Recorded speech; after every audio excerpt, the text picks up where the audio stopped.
नाजरीन, किस्त के आगाज में हम देखते हैं कि सलाहुद्दीन बालन के ठीक निशाने पर होते हैं और उधर कैरिक को फतह करने के बाद बोरो काराकोश के साथ सलाहुद्दीन की मदद के लिए चल देता है। उधर जंगल में मैला लंगड़ाते हुए खुदा से दुआ कर रही होती है कि सलाहुद्दीन को कुछ ना हो, और वहां सलाहुद्दीन जातलियोन को जमीन पर पटकते हुए एक खंजर निकालते हैं और कहते हैं कि उसका खात्मा लतीफ के खंजर से करेंगे। मैला एकदम से सुल्तान के सामने आती है और बालन की कमान से निकला तीर उसके दिल में पैवस्त हो जाता है। सबकी जुबानों से बेसाख्ता मैला निकलता है। जातलियोन के सिपाही उसे ले जाते हैं और बोरो को आता देखकर बालन भी पीछे हट जाता है और वहां मैला आंखें बंद कर लेती है, जिसे देखकर सुल्तान बहुत दुखी होते हैं। उधर शाम में शम्सा और फातिमा खातून नन्हे अली को खुशामदीद कहती हैं। जातलियोन और बालन कैरिक लौटते हैं तो उसकी दीवारों पर अयूबी परचम लहरा रहा होता है। लॉर्ड गायब ही शिकस्त खोरदा उनके साथ किले को देखता रह जाता है।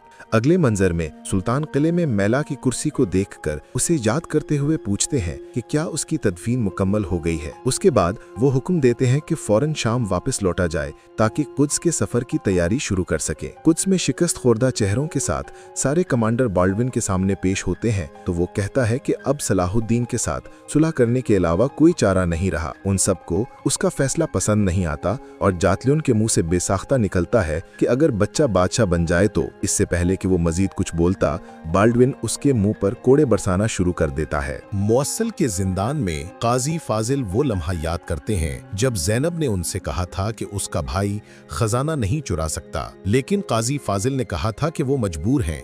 सब शवाहिद और सबूत इसी तरफ इशारा करते हैं।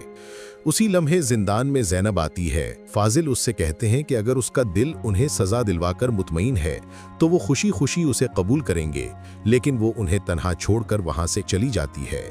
शाम में सुल्तान अपने बेटे को उठाते हुए उसे दीन का खादिम बनने की दुआ देते हैं।